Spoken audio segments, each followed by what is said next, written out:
Viral, aksi penjambretan HP di Lampung gagal gara-gara bocah SD.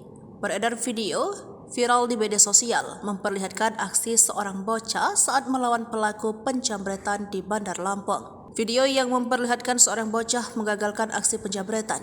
Seolah tanpa rasa takut, bocah tersebut menarik pelaku dari sepeda motor sampai terjatuh. Dalam video rekaman CCTV tersebut, bocah yang diketahui bernama M. Rizky 12 tahun tersebut tampak sedang bermain ponsel sambil duduk di kursi depan rumah. Ponsel yang dirampas juga terlihat jatuh ke jalan. Pelaku yang sempat dipegangi korban bisa melepas diri dan langsung berlari ke arah dua rekannya yang kabur lebih dahulu.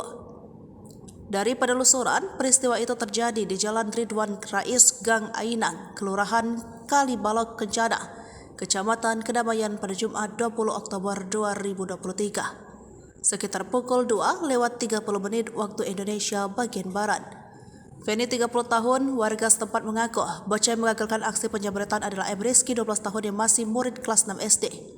"Ya, keponakan saya, kejadian hari Jumat kemarin di depan rumah," kata Feni saat dihubungi pada Minggu 22 Oktober 2023.